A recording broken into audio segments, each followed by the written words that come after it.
A German admiral stands before Adolf Hitler. Spread across a massive oak table are the blueprints for the most powerful fleet the world has ever seen. Tiny, perfect models of battleships and aircraft carriers gleam under the chancellery lights. But Hitler isn't looking at the ships. His gaze is fixed on a map hanging on the wall, a map of Russia. This is the story of a navy built for a war its own leader never intended to fight, and the story of the men who tried to build it anyway. It begins not in a grand office, but in the cold gray waters of a Scottish bay. The year is 1919. The place is Scapa Flow. Germany's high seas fleet, the pride of the Kaiser, lies at anchor. More than 70 ships, a ghost fleet crewed by skeleton crews, waiting for their fate to be decided by the victors. But the German commander, Admiral von Reuter, has other plans. He will not allow his ships to be handed over as prizes of war. On his signal, a wave of sabotage ripples through the fleet. Seacocks are opened. Watertight doors are jammed. Torpedo tubes are flooded. One by one, the steel titans begin to list. They groan, they settle, and then they capsize, sinking into the murky depths. It is the single greatest loss of naval vessels in one day in history. For the world, it is a final defiant act of a defeated empire. But for the German Naval Officer Corps, it is a wound, a deep psychological trauma of humiliation and helplessness, a shame that would fester for 20 years. And no one felt that shame more acutely than Erich Raeder. By 1939, Raeder is a Grand Admiral, the Commander-in-Chief of the new German Navy, the Kriegsmarine. He is a man of the old school, disciplined, traditional, and utterly obsessed with restoring Germany's honor at sea. He looks at the world and sees one great obstacle: the British Royal Navy. To him, Britain is the ultimate enemy, and the only way to defeat a global empire is to challenge it on the oceans. He has spent 2 decades dreaming of the day he could build a fleet not just to match the British, but to smash them. Now he stands before Hitler, presenting his life's work. He calls it Plan Z. Raeder, his voice steady, points to the models. 6 new super battleships, even larger than the Bismarck. 4 aircraft carriers, a concept the German Navy had never embraced. Dozens of cruisers, destroyers, and a fleet of 249 U-boats. This was not a coastal defense force. This was a blue-water, globe-spanning instrument of power, designed to hunt down and destroy the Royal Navy in a decisive, epic confrontation. It was a 10-year plan, scheduled for completion in 1948. It was, in Raeder's mind, the only path to true victory. Hitler listens. He nods. He appears impressed by the sheer scale of the ambition. For Raeder, this is the moment of truth. He needs more than just a signature on a document. He needs the Führer's belief. He needs the nation's steel, its shipyards, its manpower, all directed towards this grand vision.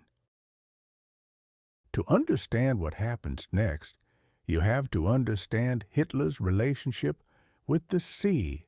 He was a product of the land, a former army corporal who had spent 4 years in the mud of the Western Front. To him, war was about panzer divisions crashing across plains, about infantry securing territory, about air power dominating the skies.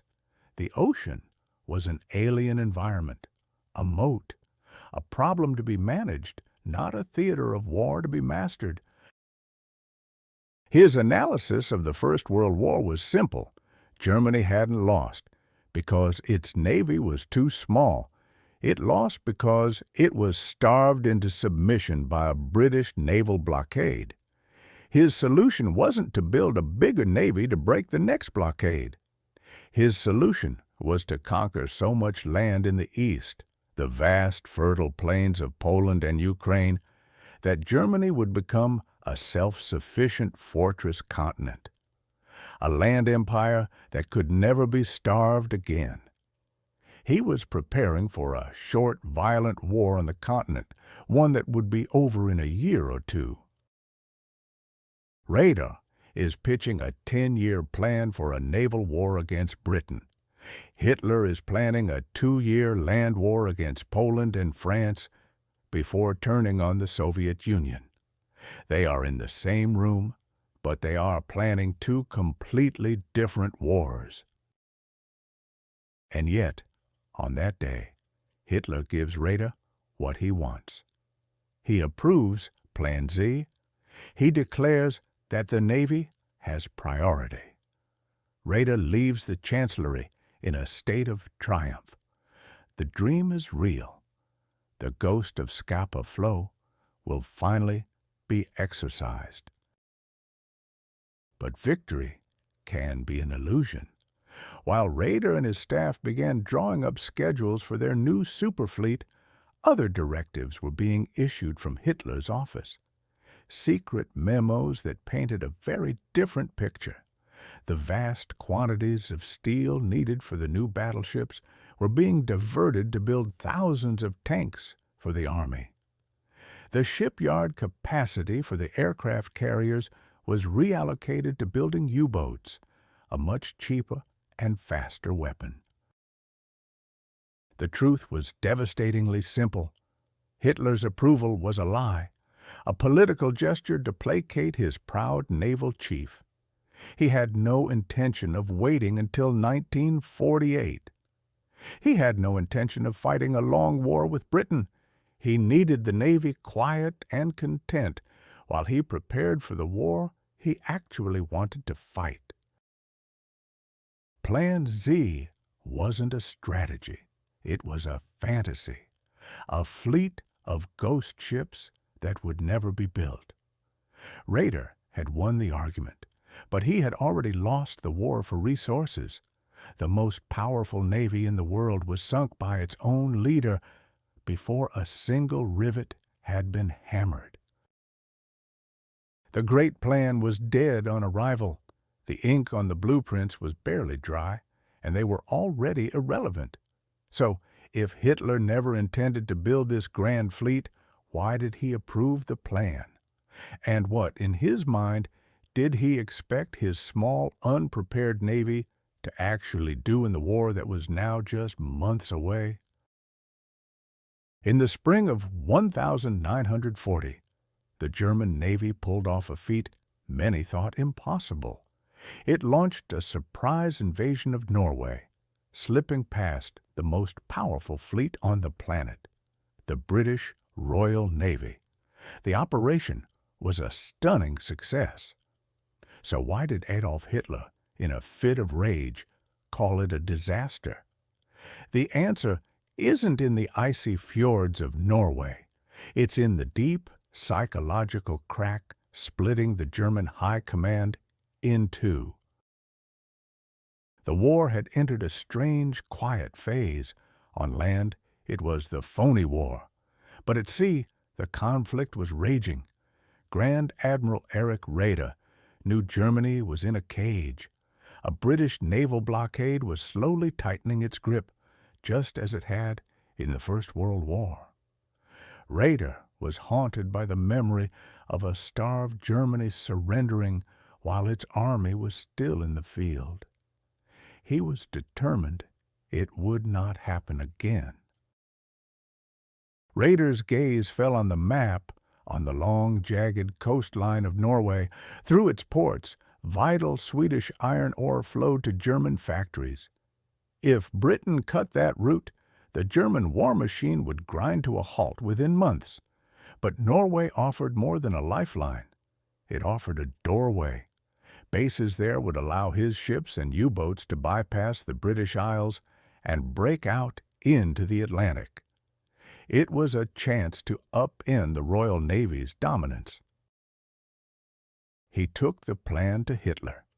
Operation Weserübung, a simultaneous invasion of Denmark and Norway, a lightning strike from the sea. It was bold, daring, and to many, completely insane. The Kriegsmarine was a tiny force compared to the Royal Navy, with only 2 battle cruisers, a few heavy cruisers, and a handful of modern destroyers. Sending this small, precious fleet into enemy-controlled waters was a gamble of epic proportions. Hitler hesitated. He was a creature of the land, a man who understood tank divisions and pincer movements. He could visualize a battlefield in France or Poland. But the sea was an alien concept, vast, unpredictable, and immune to his force of will, and his ships were different from his tanks. A lost tank was a statistic. A lost battleship was a national humiliation. He saw them as immense floating monuments to German prestige. The thought of one of them, with its giant guns and proud eagle crest sinking beneath the waves, was a nightmare he couldn't stomach. Raeder argued, persuaded, and insisted. He painted a picture of strategic necessity, speaking of the iron ore, the Atlantic bases, the chance to seize the initiative. Reluctantly, Hitler gave his approval, but it came with a warning, a dark premonition. He demanded minimal risk, a demand that was impossible to meet. On April 7th, 1940, the German fleet sailed. It was the largest naval operation in German history. Battle cruisers, cruisers, and destroyers, packed with soldiers, steamed north into the stormy Atlantic. Their mission, to strike multiple Norwegian ports at once, from Oslo in the south to Narvik in the far north, deep inside the Arctic Circle. The key to the entire operation was surprise. If the British found them too early, they would be annihilated. For 2 days, a tense silence hung over the command centers in Berlin and London. The German fleet was a ghost, hidden by foul weather. British intelligence knew something was happening, but the picture was confused. They believed the German ships were attempting a breakout into the Atlantic, not an invasion. The Royal Navy raced to intercept, but they were looking in the wrong place. Raeder's gamble had paid off. In the early hours of April 9th, the German landings began. Most ports fell with little resistance, but not Oslo. The brand-new heavy cruiser Blücher led a German flotilla into the narrow Oslo fjord. It sailed confidently, its crew certain of a swift victory. As they passed an old Norwegian fortress named Oscarsborg, the German commanders dismissed it as a museum piece. They were wrong. Suddenly, the night erupted. Ancient coastal guns, some nearly 50 years old, opened fire at point-blank range. 2 massive shells slammed into the German cruiser, crippling its steering and starting huge fires. Then came the fatal blow. Torpedoes, launched from a hidden shore battery, tore into the ship's hull. For 2 agonizing hours, the pride of the Kriegsmarine burned, a floating inferno that lit up the fjord. Then it rolled over and sank, taking over 800 sailors and soldiers with it. It was a horrific omen. Further north, at Narvik, the initial victory seemed complete. 10 German destroyers landed their mountain troops and seized the vital iron ore port. But they were trapped.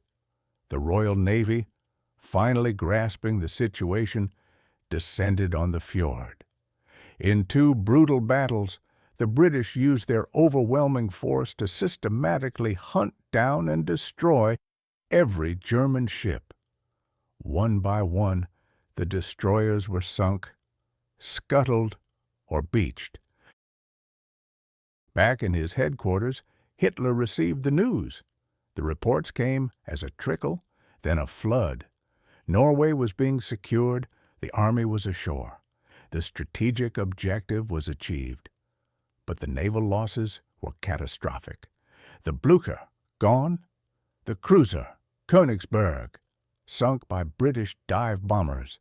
The cruiser, Karlsruhe, torpedoed and scuttled. And then the news from Narvik. 10 modern destroyers destroyed. Half of Germany's entire destroyer force gone in a matter of days. Hitler exploded. This wasn't a victory, it was a catastrophe. His worst fears had been realized. His beautiful, expensive ships were now scrap metal at the bottom of the sea. He summoned Raider. There was no praise for the strategic masterstroke, only rage. He accused the Navy of recklessness and incompetence. He saw the operation not as a strategist, but as an accountant who had just lost his most valuable assets. Raider tried to argue. He pointed to the map. They controlled Norway's coast. The iron ore was safe. They had bases to threaten Britain's Atlantic lifeline, but Hitler wasn't listening. The psychological damage was done. The deep mistrust he held for his navy, for its aristocratic officers and alien traditions, now hardened into outright contempt. He had allowed them to play their game, and they had failed him by succeeding too expensively. The crack between the dictator and his admiral had become a chasm. The German flag flew over Oslo. The iron ore was secure, but at what cost? Raider had won a country, but he had lost his fleet. More importantly, he had lost the Führer's trust. The invasion of Norway was a Pyrrhic victory, a self-inflicted wound that would bleed the German Navy for the rest of the war. The next great challenge loomed on the horizon, the invasion of Britain, Operation Sea Lion. But to cross the English Channel, an army needs a navy. It needs destroyers and cruisers to protect its landing craft from the Royal Navy.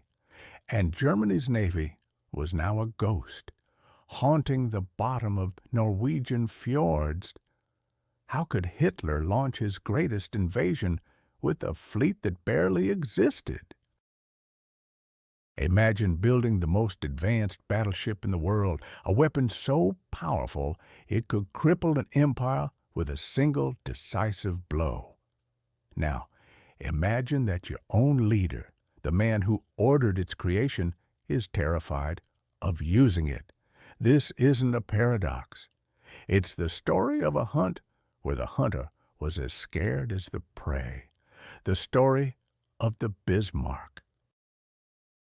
The year is 1940. The invasion of Norway is over. On paper, it was a German victory. In reality, the Kriegsmarine is a ghost fleet. Its modern destroyers lie at the bottom of Norwegian fjords. Its heavy cruisers are battered and under repair. Grand Admiral Raider has a handful of powerful ships, but they are trapped in port, a fleet going nowhere. He sees his life's work, a navy built to challenge Britain, rusting at the docks. The pressure from his own officer corps is immense. The pressure from his Führer is of a different kind, entirely. Hitler's eyes were not on the sea, they were fixed across the English Channel. His next grand project was Operation Sea Lion, the amphibious invasion of Great Britain. For this, the Navy was not a fighting force. It was a ferry service, a vast, vulnerable flotilla of barges to carry the army across the water. Raeder and his staff were appalled. They knew it was a suicide mission without one critical element: control of the air. And so the fate of the Navy was placed in the hands of the Luftwaffe. All through the summer of 1940, the Battle of Britain raged in the skies over Kent and London. The pilots of the Royal Air Force, outnumbered and exhausted, refused to break. By autumn, it was clear. The Luftwaffe had failed. German air superiority was a fantasy. Operation Sea Lion was postponed, then quietly canceled forever. For Raeder, this was both a relief and a curse. His navy was spared a suicidal charge, but now it was adrift, without a purpose in Hitler's war. The Führer's attention swung east towards the Soviet Union. The sea and the war against Britain became a sideshow. Hitler saw the Kriegsmarine's failures in Norway, its inability to support the invasion of England, and his old distrust hardened into contempt. The army was winning glorious victories on land. The Navy was just consuming steel and fuel. Raeder had to act. He had to prove the value of his surface fleet before it was completely sidelined. If he couldn't fight the Royal Navy head-on, he would starve Britain. He would unleash his capital ships not as battle winners, but as commerce raiders. The battle cruisers Scharnhorst and Gneisenau had already tasted success in the Atlantic. But now the real prize was ready: the Bismarck. She was 50,000 tons of national pride, a masterpiece of engineering, faster than any British battleship, with guns that could tear apart any cruiser.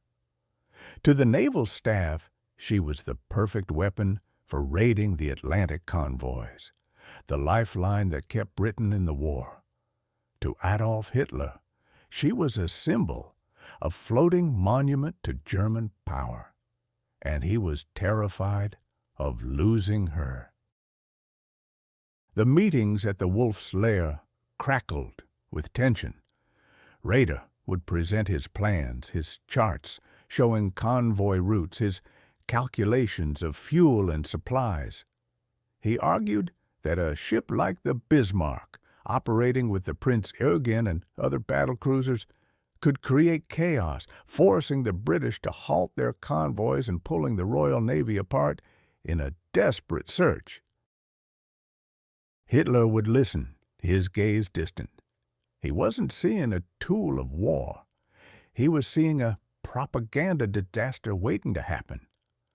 The loss of a destroyer in Norway was a statistic. The loss of the Bismarck would be a global humiliation, a crack in the myth of German invincibility. He gave his approval, but it was laced with paranoia. He demanded constant assurances. The order was clear: attack merchant ships, but above all else, survive. Take no risks. The mission, codenamed Operation Rheinübung, was troubled from the start. The Scharnhorst was undergoing engine repairs.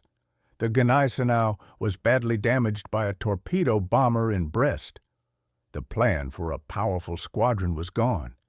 In the end, only the Bismarck and the heavy cruiser Prince Eugen were available. To send them out alone into an ocean swarming with British patrols was an incredible gamble. Was it a stroke of genius or a suicide mission born of desperation? On May 18, 1941, the Bismarck slipped out of its Baltic port. Admiral Günther Lütjens, a cold, methodical officer, was in command. He knew the risks. He also knew the expectations resting on his shoulders. Within days, they were spotted. First by the Swedish, then by a British Spitfire flying over a Norwegian fjord. The secret was out. In London, the Admiralty began to move its pieces across the board. The hunt was on. In the cold, gray waters of the Denmark Strait, between Iceland and Greenland, the trap was sprung. The British cruisers Suffolk and Norfolk shadowed the German ships, reporting their every move. Steaming hard to intercept them were the pride of the Royal Navy's home fleet, the battleship Prince of Wales and the legendary battlecruiser HMS Hood. For 2 decades, the Hood was the largest, most powerful warship in the world, a symbol of British sea power itself. At dawn on May 24th, the giants met. The opening salvos thundered across the icy sea. The British ships concentrated their fire on the Bismarck, but the German gunnery was terrifyingly accurate. The third salvo from Prince Eugen struck the Hood, starting a fire. Then came the Bismarck's fifth salvo. A single shell, weighing over a ton, arced through the sky. It plunged through the Hood's thin deck armor and into a main ammunition magazine. The result was instantaneous, catastrophic. A pillar of fire erupted from the heart of the great ship, a blinding flash, then a deafening explosion that broke the Hood in 2. In less than 3 minutes, the symbol of the Royal Navy was gone. Of her crew of over 1,400 men, there were only 3 survivors. For a moment, it was a staggering victory, an unbelievable triumph. Rader's gamble had paid off more spectacularly than he could have ever dreamed. In Berlin, the news was met with euphoria. But aboard the Bismarck, the victory was short-lived. During the brief, violent exchange, the Prince of Wales had managed to land 2 critical hits. One shell did little damage. The other pierced the Bismarck's bow, rupturing a forward fuel tank. The ship was now bleeding a thick black trail of oil into the sea, a trail the entire Royal Navy could follow. The hunter was now wounded. Triumph had turned into a desperate flight for survival. In London, a stunned Winston Churchill gave a simple, vengeful order that echoed across the Admiralty. Sink the Bismarck. Every available ship in the Atlantic was diverted. Battleships, aircraft carriers, cruisers, destroyers, dozens of vessels turned to converge on a single point on the map. Damaged, bleeding fuel, and alone in a vast, unforgiving ocean, the pride of the German Navy was now the target of the largest manhunt in naval history. While Germany mourned its sunken super battleship, one man in the naval command was secretly pleased. His name was Karl Dönitz, and the Bismarck's failure was about to make him the most powerful admiral in the Reich. The news hit Germany like a physical blow. Their greatest warship, a floating fortress of steel and pride, was now gone, lying at the bottom of the cold Atlantic. Propaganda broadcasts fell silent. The nation mourned a symbol. For Grand Admiral Rader, it was the death of a dream. His vision of a powerful surface fleet challenging Britain on the high seas died with the Bismarck. He had wagered his best piece and lost it on the first move. But in the U-boat headquarters in Lorient, France, the mood was different. Karl Dönitz, commander of the submarine fleet, saw this disaster not as an end, but as an opportunity, a brutal, bloody, but necessary proof of his own theories. He had argued for years that these magnificent, expensive battleships were dinosaurs. They were giant targets in a new kind of war, A war that would be won not by grand fleet actions, but by slow, methodical strangulation. In the Wolf's lair, the air was thick with fury. Maps were slammed on tables. Voices were raised to a scream. Hitler paced like a caged animal. His darkest fears about the Navy had all come true. He saw betrayal and incompetence in every corner. He had warned them. He had told Raeder not to risk the ship, and they had failed him, which in his mind was the same as disobedience. The generals of the Army and the Air Force watched in silence, seeing the Navy's disgrace as their gain. Every ton of steel not used for a battleship was a ton of steel for their tanks and planes. Hitler turned to his naval aides. "This proves it," he snarled. "These big ships are nothing but monuments to a bygone era. They are toys for admirals who still think it is 1914. The order that came down was swift and absolute.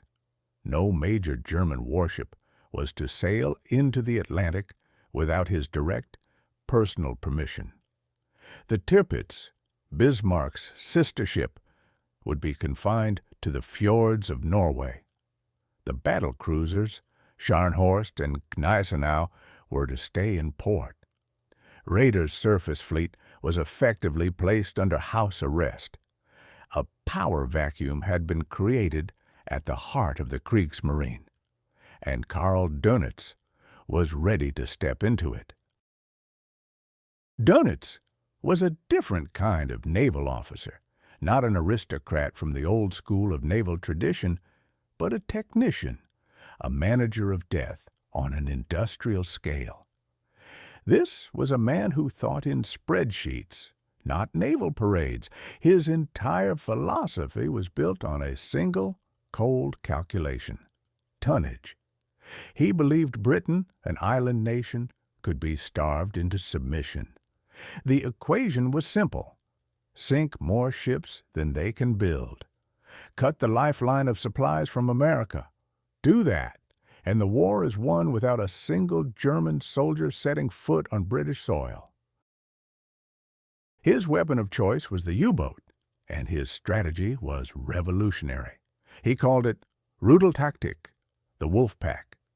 Before Dönitz, U-boats were lone hunters, stalking prey in the vastness of the ocean. It was a game of chance. But Dönitz changed the rules. He used long-range aircraft to find an Allied convoy, then used radio to gather his submarines.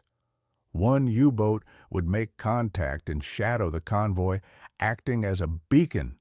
Then at night, the others would close in. A dozen submarines attacking from all directions on the surface, where they were faster and harder to detect. They would strike, dive, and strike again. It was coordinated, merciless, and terrifyingly effective. For the sailors on the Allied merchant ships, it was a nightmare. A torpedo could come from anywhere. The ocean, once a lonely expanse, now felt crowded with unseen predators. But Dönitz faced a war on two fronts. One was against the British in the Atlantic. The other, more frustrating war, was against his own high command in Berlin.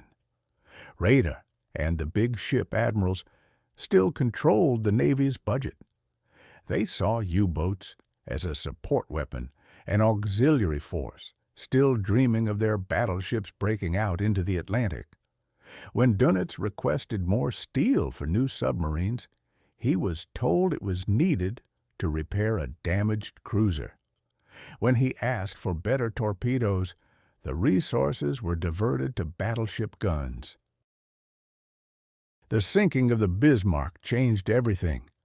Suddenly, Dönitz had the ultimate argument. He requested an audience with Hitler.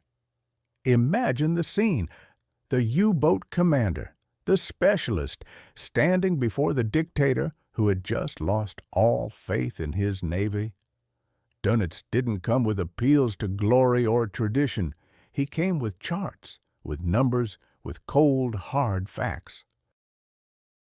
He laid it all out, showing Hitler the shipping losses the Allies were suffering with a handful of U-boats he currently had.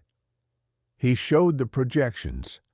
The calculations were clear. He told Hitler, "My Führer, give me 300 operational U-boats. Not in total, but 300 boats at sea at all times. With that number, I can sink 1 million tons of Allied shipping per month. Every month. Britain cannot survive that. They will run out of oil. They will run out of food. They will run out of hope. Their war machine will grind to a halt." 300 U-boats. That was the magic number, the tipping point that would guarantee victory in the Atlantic.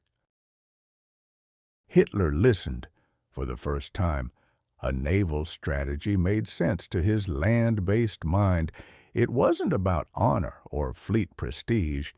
It was about logistics, strangulation, a siege on the scale of an ocean. He was soured on the billion Reichsmark battleships that could be sunk in a single sortie. The U-boat was cheap, effective, and its success was measurable in raw data. He looked at Dönitz, this intense, focused professional, and saw a man who delivered results, not excuses. He agreed. He told Dönitz his plan was the future of naval warfare. This was the moment Dönitz had been fighting for. He had won the argument. He had the Führer's blessing. Victory at sea seemed within his grasp. And this is where the story takes a turn.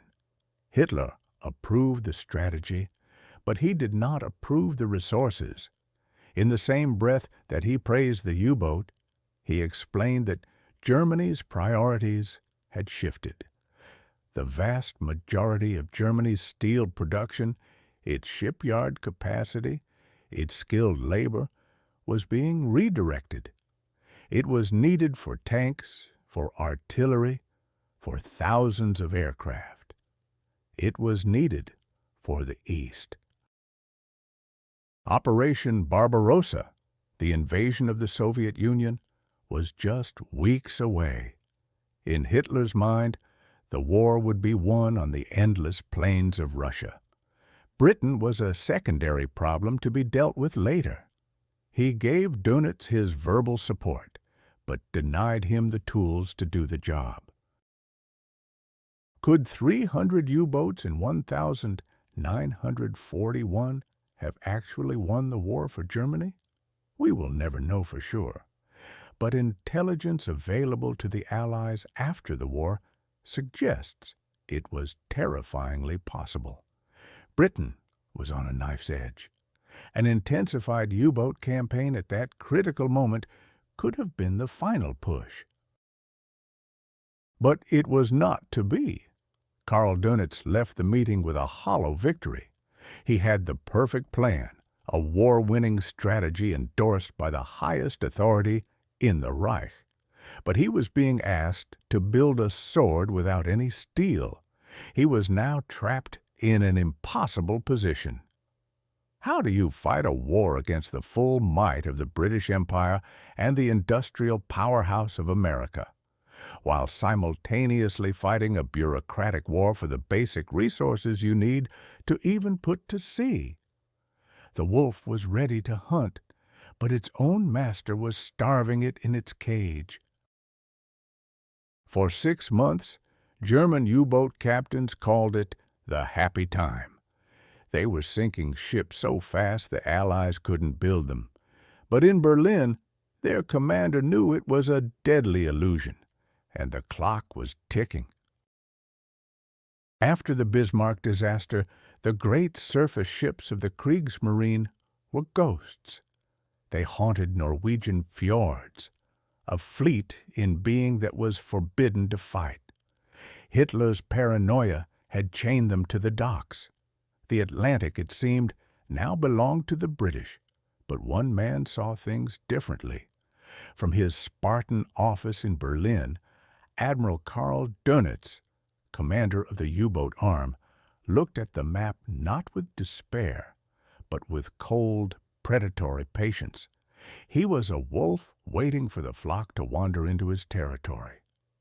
And on December 7th, 1941, the gate was thrown wide open. The attack on Pearl Harbor was a world away. It was a naval catastrophe for the United States, but for Dönitz, it was the ultimate opportunity. America was now in the war, its vast industrial might officially arrayed against Germany. To any other strategist, this was a death sentence. To Dönitz, it was a target. He knew something that Washington, D.C. had not yet grasped. America was a giant, but it was a sleeping giant, and its shores were completely, utterly undefended. He immediately drafted a proposal for a new operation, a shockingly bold and aggressive plan he called Operation Paukenschlag, the German word for a strike on a kettle drum, a sudden, deafening blow to announce their arrival. He wanted to send his U-boats not to the mid-Atlantic hunting grounds, but directly to the American coast. He envisioned his captains surfacing in sight of New York City, targeting tankers silhouetted by the lights of Miami Beach. It was audacious, risky, and exactly what Hitler, still fuming over the loss of the Bismarck, wanted to hear. A way to strike America directly, with minimal risk to precious capital ships. In the first days of 1942, the first wave of Type 9 U-boats, long-range hunters, slipped out of their pens in France. They crossed the Atlantic in secret, running on the surface at night, diving deep during the day. Their commanders had been given simple, brutal orders: sink everything, cause panic, bleed the American war machine before it could even get started. What they found when they arrived was beyond their wildest dreams. It wasn't a war zone. It was a shooting gallery. The American eastern seaboard was lit up like a peacetime carnival. Coastal cities refused to enforce blackouts, fearing it would hurt tourism. Lighthouses and navigational buoys shone brightly, guiding the U-boats directly to the shipping lanes. Merchant ships sailed alone, without escorts, broadcasting their positions in plain language. The level of unpreparedness was almost unbelievable. The first victim was the tanker Norway, sunk just off Long Island. Then another and another. U-boat captains would sit on the surface calmly picking their targets. They didn't even need to use their periscopes. They could see the dark shapes of freighters and tankers gliding past, perfectly outlined by the glow of cities on the shore. One commander, Reinhard Hartigan, in U-boat 123, sailed right into the mouth of New York Harbor. He could see the lights of Coney Island. He torpedoed a Norwegian tanker, which exploded in a fireball visible for miles.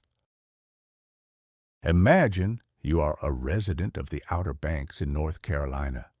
You wake up not to the sound of an alarm clock, but to the shuddering boom of an explosion. You look out your window and see a pillar of black smoke rising from the waves where a tanker filled with precious oil was sailing just moments before. This was the reality for Americans in the winter of 1942. The war wasn't in Europe. It was on their doorstep. Wreckage and bodies washed ashore from Maine to Florida. Why was the United States so catastrophically unprepared? The answer is a toxic mix of arrogance, bureaucracy, and denial. The head of the U.S. Navy, Admiral Ernest King, was a brilliant but stubborn man. He loathed the British and initially refused to listen to their hard-won lessons about the necessity of convoys. He believed American naval power could hunt down and destroy the U-boats individually. He was wrong. Resources were also stretched thin, with the Pacific War demanding ships and planes. There was simply not enough to guard a coastline thousands of miles long. For the U-boat crews, these were the golden days. They called it the second happy time. They would sink a ship, radio their success back to headquarters, and then look for another. The tonnage numbers piling up on Dönitz's desk were staggering. In January alone, 62 ships. In February, 71. By the end of the operation, nearly 400 ships were at the bottom of the sea, all sunk in American waters. It was the single greatest maritime defeat in American history. Dönitz had his proof. He had shown what a small number of U-boats could do against an unprepared enemy. Now, he needed to cash in his victory. He gathered his charts, his statistics, his undeniable record of success, and requested a personal meeting with Hitler at his remote headquarters in East Prussia, the Wolf's Lair. This was his moment to change the entire course of the war. The atmosphere in the bunker was thick with tension and stale air. Maps of the Eastern Front covered every wall.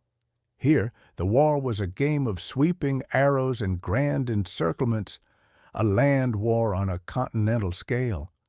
The Atlantic was a distant blue space on the edge of the map. Dönitz, the naval specialist, was an outsider in this world of army generals. He laid out his case with the cold precision of an engineer.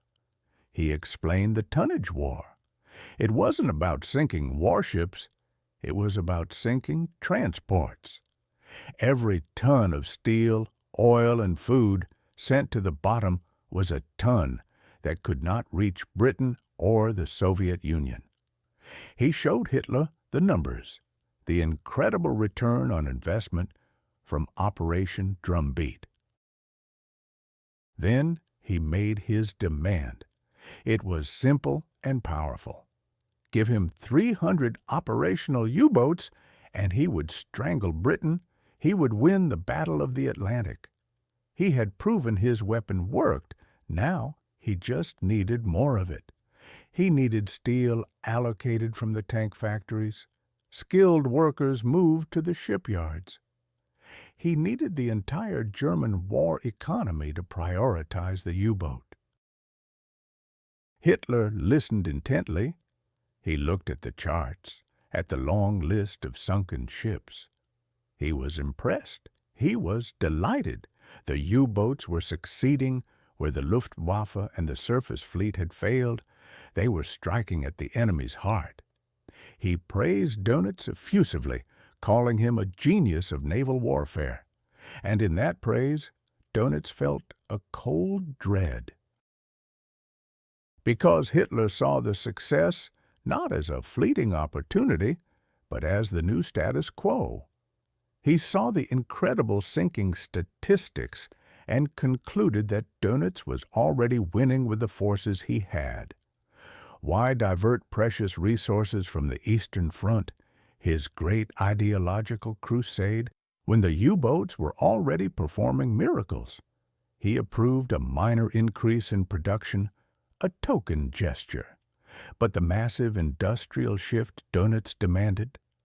The request was denied.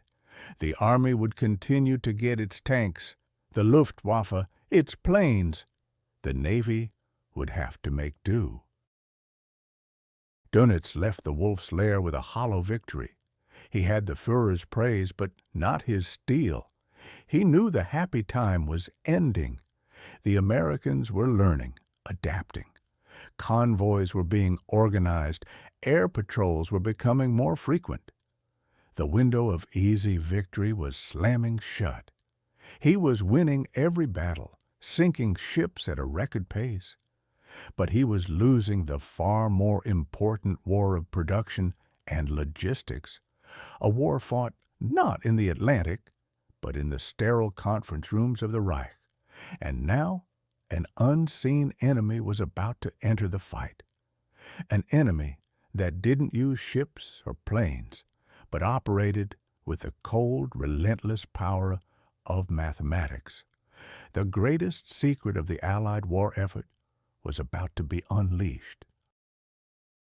German U-boats were communicating with a code they believed was unbreakable. They were wrong. At a secret British estate called Bletchley Park, a team of code breakers were reading their every move, and back in Germany, Adolf Hitler was their unwitting accomplice. His complete dismissal of Allied ingenuity was about to cost him the war. The war in the Atlantic wasn't just fought with torpedoes and depth charges.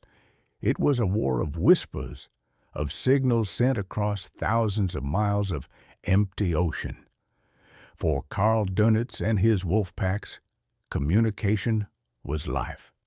They needed it to report convoy sightings, coordinate attacks, and receive new orders.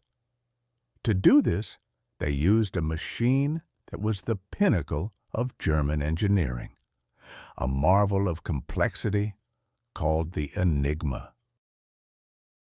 Imagine a typewriter, but every time you press a key, the letter that comes out is different, and the entire system for how it changes resets with every single keystroke. Now, multiply that complexity by a number so large it's hard to comprehend. That was Enigma. It used a series of rotating wheels, or rotors, and a plug board that looked like an old telephone switchboard. Together, they created a cipher that changed with every letter of a message. The number of possible starting positions was 159 million. To the Germans, it was perfectly secure, a mathematical fortress. But 70 miles north of London, in a quiet Victorian mansion surrounded by drab wooden huts, that fortress was under siege. This was Bletchley Park, Station X, Britain's best-kept secret. It didn't look like a war-winning weapon. It looked like a university campus. Inside, there were no soldiers. There were mathematicians, linguists, chess champions, and crossword puzzle experts. Thousands of them sworn to a secrecy so absolute they couldn't even tell their families what they did. Their job was to break the unbreakable. The most ingenious part of the Enigma machine's design was a component called the reflector. After a letter passed through the rotors and the plug board, the reflector sent the electrical signal back through the whole system a second time, on a different path. This created a perfect reciprocal cipher. If you typed an A and got a Q, it meant that if you typed a Q, you would get an A. This was brilliant, but it also contained a fatal flaw. A letter could never be encrypted as itself. An A could never be an A. It was a tiny crack in the armor, but for the minds at Bletchley Park, a crack was all they needed.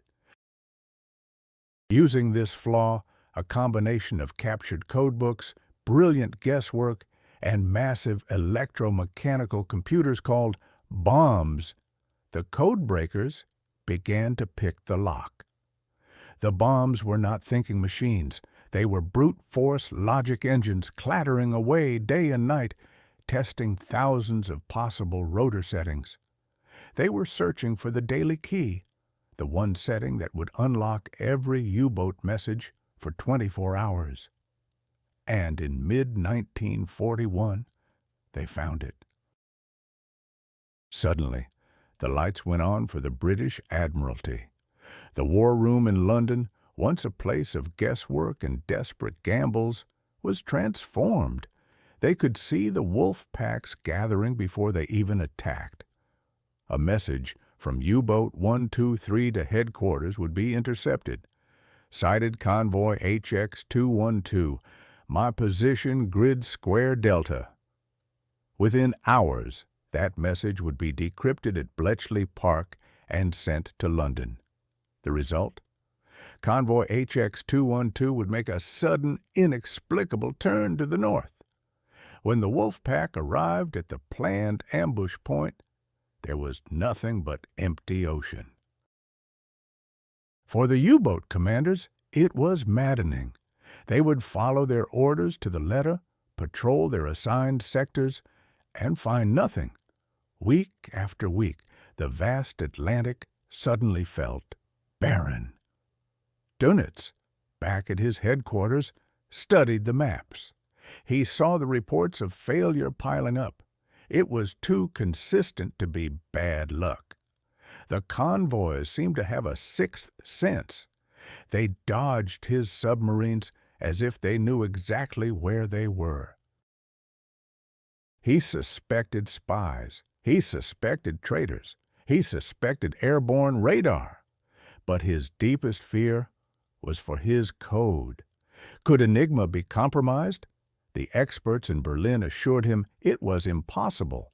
The naval Enigma, which the Allies called Triton, was a special version, far more complex than the machines used by the German Army or Air Force. It used more rotors and more complex procedures. It was, they said, invincible. Dönitz wasn't so sure. He was a professional submariner, a man who trusted his gut, and his gut told him something was deeply wrong. He didn't need proof, he needed security. He had been pushing for an upgrade for months. Now he demanded it. In February 1942, the order went out. All U-boats were to be refitted with a new machine, a four-rotor Enigma. For Bletchley Park, it was a catastrophe. One extra rotor. It doesn't sound like much, but it increased the complexity of the code by an order of magnitude. The existing bombers were useless against it. The mathematical tricks they relied on no longer worked. On the 1st of February, 1942, the stream of U-boat intelligence that had been flowing into London for 10 months abruptly stopped. The signals were still there, but they were gibberish. The window into Dönitz's mind had been slammed shut, locked, and boarded over. They were blind. The period became known at Bletchley Park as the Shark Blackout. For the Allies, it was a return to the nightmare. The U-boats were once again invisible predators. Sinkings skyrocketed. The wolf packs tore into the convoys with renewed ferocity, sinking over 100 ships in March alone, then another 100 in April. The lifeline of supplies from America to Britain was being severed, ship by ship. The code breakers worked with a desperate intensity, but the new code held firm. Every day of silence from Bletchley Park was measured in thousands of tons of sunken steel and hundreds of drowned sailors. The Allies had lost their greatest advantage. The enemy they had finally learned to see was invisible once more. The U-boats were again masters of the Atlantic, and the code breakers were back at square one. They now faced an impossible question. How could they break back into a code that was exponentially more complex before Britain starved? On January 30th, 1943, Adolf Hitler called his top admiral to his headquarters. Grand Admiral Erich Raeder walked into that meeting as the commander-in-chief of the German Navy, a position he had held for 15 years. He walked out a civilian. This is the story of a resignation that was anything but voluntary, the culmination of a long, bitter conflict between a man who thought in continents and a man who dreamed of oceans. By late 1942, the war at sea was entering a new, brutal phase. The U-boat war was raging, but another battle was being fought in the ice-choked waters of the Arctic.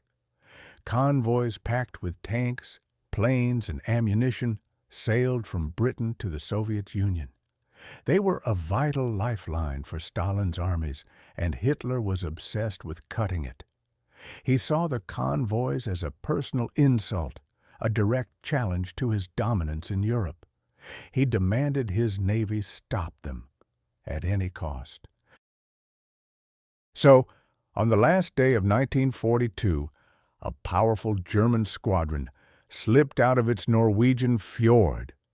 The heavy cruiser Admiral Hitler, the pocket battleship Lützow, and 6 of Germany's most modern destroyers.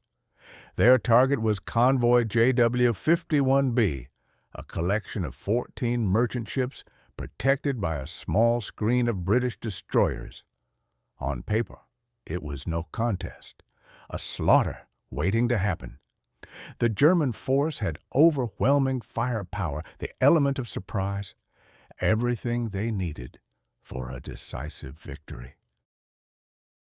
Everything except permission to fight. Before the ships had even left port, a message arrived from Hitler's headquarters. It was an order that would seal their fate. The admiral in command was instructed to use caution, told explicitly not to take any major risks. Think about that. A battle fleet is sent to destroy an enemy, but its primary order is to avoid danger. It was a contradiction born of a deep paranoia in the German high command. Hitler feared the loss of a major warship more than he desired a victory.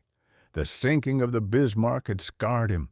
He couldn't bear another humiliating headline, another prestige weapon lost to the Royal Navy.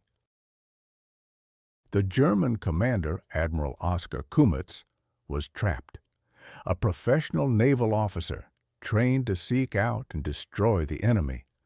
But he was serving a leader who saw his billion Reichsmark warships as little more than fragile propaganda pieces. As the pale Arctic sun struggled to rise, the German ships found the convoy. The battle began. The Hitler opened fire, its 8-inch shells screaming across the water toward the British destroyers. The British were outgunned and outnumbered. Their commander, Captain Robert Sherbrooke, knew he couldn't win a straight gunfight. His only job was to protect the merchant ships. So he did the one thing the Germans never expected. He attacked. His small destroyers charged directly at the German cruisers, laying a thick smoke screen to hide the convoy.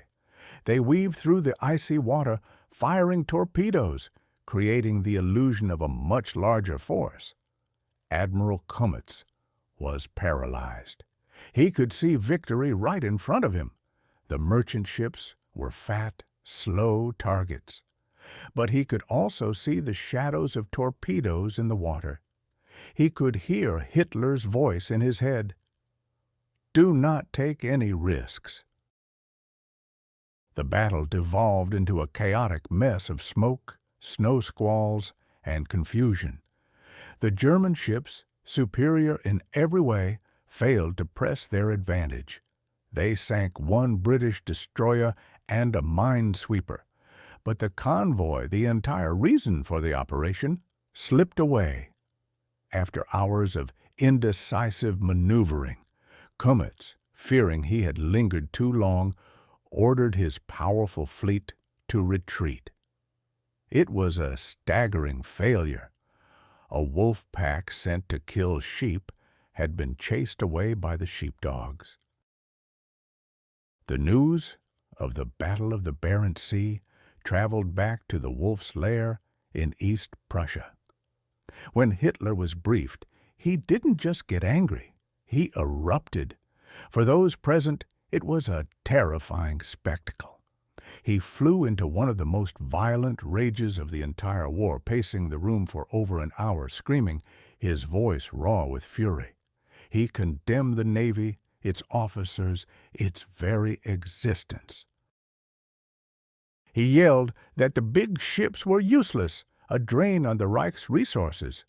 They sat in their safe harbors, consuming fuel and manpower while the real war was being won by soldiers in the snows of Russia. He declared that the spirit of the surface fleet was dead, that its commanders were cowards. This was the final straw. He was finished with the grand fleet. He ordered every single major warship, the battleships, the cruisers, to be decommissioned. Their crews would be sent to the army. Their magnificent guns would be ripped out and mounted in concrete fortifications along the coast of France. For Grand Admiral Raeder, this was more than a strategic disagreement. It was the destruction of his life's work. He had built this navy from the ashes of the First World War. He had dreamed of a fleet that could challenge Britain on the high seas, seeing his ships not as steel and rivets, but as symbols of German power and prestige. And now, the man he served was ordering him to tear it all down with his own hands. A few days later, Raeder was summoned for his final meeting. He tried to reason with Hitler, presenting logical arguments for the fleet's value. He explained how the mere presence of the battleship Tirpitz in Norway tied down a huge portion of the British home fleet, how the cruisers were essential for training. But Hitler wasn't listening. His mind was made up. The decision was final. Raeder, a proud old-school Prussian officer, faced an impossible choice. He could obey and oversee the self-destruction of the Kriegsmarine, or he could refuse. Humiliated and powerless, he saw only one path left. He offered his resignation. Hitler accepted it on the spot, coldly, immediately. There was no negotiation, no plea for him to stay. The axe had fallen. But was it simply a resignation over a point of honor, or was it something more? For months, a shadow had been growing behind Raeder, the U-boat commander, Karl Dönitz. He was the new star of the Third Reich. His submarines were sinking ships, producing results, producing victories. Dönitz and his staff had the ear of the leadership in a way Raeder no longer did. They argued that every piece of steel, every skilled worker, every drop of fuel given to the surface fleet was stolen from the U-boat arm, the one weapon that could actually win the war. You can almost hear the whispers in the halls of power. Raeder is a relic. He doesn't understand modern warfare. The future is the submarine. In his final act as commander, Raeder made a move that would shape the rest of the war. When Hitler asked for his recommendation for a successor, Raeder didn't suggest another surface fleet traditionalist. He suggested Karl Dönitz. Perhaps he believed that only Dönitz, the U-boat fanatic whom Hitler admired, had the political capital to stand up to the Führer and save some of the big ships from the scrapyard. He may have thought he was sacrificing himself to save the Navy. But in promoting the master of the wolf packs, he ensured the Navy's focus would narrow to a single point of failure. He had handed command to a man who believed the entire war at sea could be won by U-boats alone. And so, Karl Dönitz was promoted to Grand Admiral, now in command of the entire German Navy. He had the power he craved, the full backing of Hitler. He could finally wage his U-boat war without compromise. But as Dönitz took his new office in Berlin, a storm was gathering in the Atlantic. A storm of new technologies, escort carriers, long-range patrol aircraft, and centimetric radar that could spot a periscope in the dead of night. The Allied codebreakers were listening to his every command. The happy time was over. The game had changed, and the Atlantic was about to become a graveyard. The Atlantic, mid-ocean. The year is 1943. The night is absolute, a crushing blackness broken only by the foam of the waves. A German U-boat breaks the surface. Its commander feels a moment of relief as fresh air floods the stale interior. For hundreds of miles in every direction, there is nothing but water. They are alone, confident, safe. Then, from the starless sky, a shadow detaches itself from the dark. An airplane. There is no warning, no time to dive. The first explosion rips the ocean apart. The crew never saw or heard a thing. How? The answer was held in a small, unassuming metal box. A piece of electronics that wouldn't just sink this submarine. It would doom the entire Wolfpack strategy. At the start of 1943, Karl Dönitz was at the peak of his power. Hitler's catastrophic rage after the Battle of the Barents Sea had swept Erich Raeder from the board. Dönitz was now Grand Admiral, Commander-in-Chief of the entire Kriegsmarine. For the first time, the U-boat arm had the full backing of Naval High Command. Resources flowed. Production of new submarines was at an all-time high. Dönitz believed he was on the verge of victory. He had the boats, the crews, and a strategy that had brought Britain to its knees before. He was ready to finally sever the Allied lifeline across the Atlantic. But something was wrong. Something had changed in the cold, gray waters of the North Atlantic. His U-boats were finding the convoys, forming their attack lines, just as they had always done. But the attacks were failing. Worse, the hunters were becoming the hunted. A wolf pack would gather on a convoy, and then one by one, the U-boats would go silent. First one, then another. Reports stopped coming in. Boats scheduled to return to their bases in France never arrived. The losses began to mount, slowly at first, then with terrifying speed. For the men on the U-boats, the Atlantic had become a haunted house. They would surface at night to recharge their batteries, believing themselves invisible. But out of the fog, the rain, or the impenetrable darkness, death would arrive from the sky. A lone aircraft would materialize out of the black, its machine guns flashing, its depth charges dropping with lethal precision. How were they being found? The crews were experienced. They scanned the horizon relentlessly, yet they saw nothing until it was too late. The answer was flying thousands of feet above them, carried in the belly of a B-24 Liberator. It was a new kind of radar, centimetric radar, small enough to fit into an aircraft, yet incredibly powerful and precise. To the German U-boat, the ocean at night was a perfect cloak of invisibility.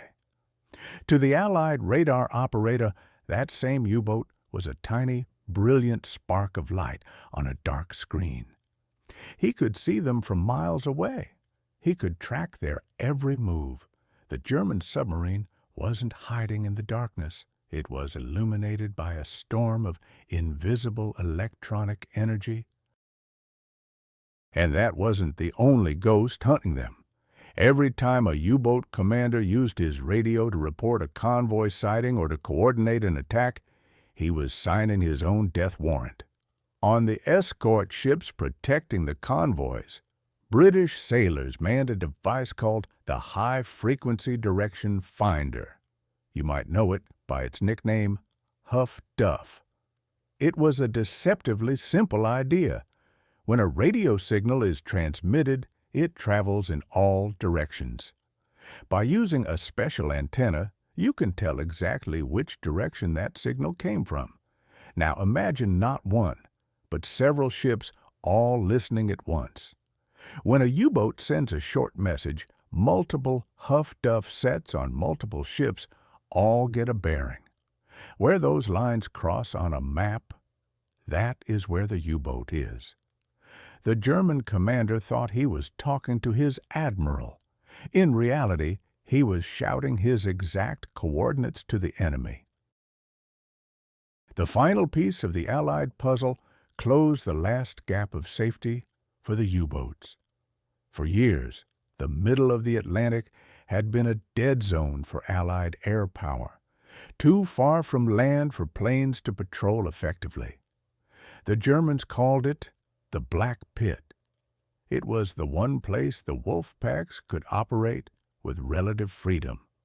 But now, small cheap escort carriers sailed with the convoys. They were little more than cargo ships with a flight deck welded on top, but they could carry enough aircraft to patrol the skies 24 hours a day. The Black Pit was no longer black. It was lit up by constant air cover. There was nowhere left to run, nowhere left to hide. Back in his headquarters, Karl Dönitz was a man besieged by an invisible enemy. The reports from the Atlantic were a litany of confusion and terror. U-boats were attacked in weather so bad a plane shouldn't have been able to fly, let alone find a tiny submarine. They were being sunk in the dead of night by attackers they never saw. Dönitz and his staff were brilliant submarine tacticians, but they were not electronics experts. They suspected the Allies had something new, a secret weapon. But what? Infrared detectors that could see the heat from their diesel engines? Some new form of acoustic listening device? Dönitz turned to his scientists. He needed an answer, and he needed it now. The technical experts examined the evidence. They knew the Allies were using radar. The Germans had their own crude radar detectors to warn them, a device called the Metox receiver. It would screech an alarm when it picked up enemy radar signals, giving the U-boat time to dive. But now, boats were being sunk without the Metox ever making a sound. The scientists theorized, they debated, and they arrived at a conclusion that was logical, plausible, and catastrophically wrong. They decided that the Metox receiver itself was the problem.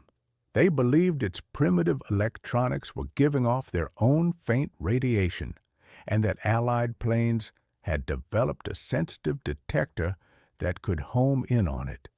In their minds, the very device meant to protect the U-boats was acting as a homing beacon, leading the enemy straight to them. It was the only explanation that seemed to fit the facts. Based on this expert advice, Dönitz made the only logical choice. He issued a fleet-wide order. All U-boats were to switch off their Metox radar detectors. He believed he was making his fleet invisible again, severing the electronic thread that led the hunters to their prey. In reality, he had just ordered his men to gouge out their own eyes.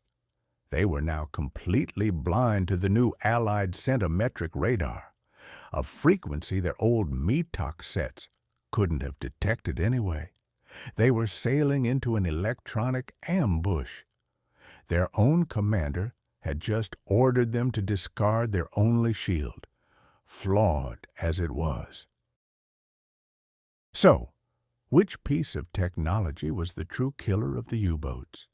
The all-seeing eye of airborne radar? The inescapable web of the Huff-Duff direction finders? Or the Allied code breakers at Bletchley Park, who could often read Dönitz's orders before his own captains could? The truth is, it was all of them working together in a seamless system of destruction, a system the Germans could not see, could not understand, and could not fight. Dönitz's U-boats were now being slaughtered. His own scientists, in a desperate attempt to solve the riddle, had handed the Allies their greatest gift. The losses were becoming unsustainable. And as the spring of 1943 bled into summer, the German submarine force was about to sail into a single month of such catastrophic failure, such monumental loss, that it would forever be known to its veterans by one simple, chilling name: Black May. In May 1943, the German U-boat force lost 41 submarines, a quarter of its front-line strength, gone in a single month. Grand Admiral Karl Dönitz, the architect of the Wolf-Pack, faced a horrifying choice: call off the war in the Atlantic or send his men to certain death. This wasn't a tactical setback. This was a massacre, and it would change everything. The month began with a bloody omen, a battle that would define the new rules of engagement in the Atlantic. It centered on convoy ONS-5, a slow, lumbering collection of 43 merchant ships crawling from the United Kingdom to North America. For Dönitz, this was the perfect target. He marshaled more than 40 U-boats to intercept it, the largest Wolf-Pack ever assembled. On paper, the convoy was doomed. The hunters smelled blood. But the Atlantic of 1943 was not the Atlantic of 1942. The hunters were about to become the hunted. The convoy escort was no longer just a few destroyers. It was a system. As the first U-boats closed in, they found the sky was no longer empty. Long-range Liberator bombers, flying from bases in Iceland and Newfoundland, appeared through the thick cloud cover. They weren't just patrolling, they were hunting with precision, their bellies carrying a new kind of radar that could see a U-boat's conning tower through fog and darkness. For the U-boat crews, it was terrifying. A submarine surfaces, its captain believing he is alone in a vast empty ocean. Then, out of the gray sky, a 4-engine bomber dives. There is no warning, no time to react, just the scream of engines and the thunder of depth charges. Below the waves, things were no better. The escort ships were now equipped with improved sonar and new forward-throwing weapons. They no longer had to sail directly over a submarine to attack. They could stand off and bombard a location with lethal accuracy. The Wolf-Pack, Dönitz's great tactical innovation, had become a liability. The more U-boats gathered to attack a convoy, the more radio signals they sent. And the Allies were listening. Every transmission was a flare, pinpointed by high-frequency direction finders, the Huff-Duff system. The pack was no longer a hidden threat. It was a giant, glowing target on the Allied map. The battle for ONS-5 became a brutal melee. U-boats sank 13 merchant ships, a victory by old standards. But the cost was staggering. 6 U-boats were sunk, 7 more heavily damaged. The kill ratio was turning upside down. Back in his headquarters, Dönitz watched the reports come in. Or rather, he watched them stop coming in. One by one, his boats were going silent. These weren't just numbers on a map. They were his men. Men he had trained and promised victory. He was a man who believed in data, in the cold arithmetic of war. And the numbers were now telling him a story he did not want to hear. The losses were unsustainable. But he couldn't back down yet. He ordered another major operation, this time against convoy SC-130. The result was even worse. The convoy had its own private air force, an escort carrier, a small mobile airfield sailing with the merchant ships. Now, the air cover was constant. The moment a U-boat was detected, aircraft were scrambled. The wolf pack was ambushed before it could even get into position. 5 U-boats were destroyed without sinking a single ship. It was a complete rout. Imagine the silence in Dönitz's command center. The pins on the map, once symbols of aggressive power, were now just memorials, each one representing 100 men trapped in a steel coffin at the bottom of the Atlantic. The radio operators would listen for call signs that would never come. The planners would look at patrol zones that had become graveyards. The enemy wasn't just better equipped. The enemy was everywhere, in the sky, on the surface, and in the radio waves themselves. By the end of the month, the tally was complete. 41 submarines lost. Thousands of his best, most experienced crews gone forever. The replacement crews were younger, less trained, and they were being sent into a slaughterhouse. For every merchant ship the U-boats managed to sink in May, Germany lost one of its own submarines. A 1-to-1 exchange rate was a death sentence for the Kriegsmarine.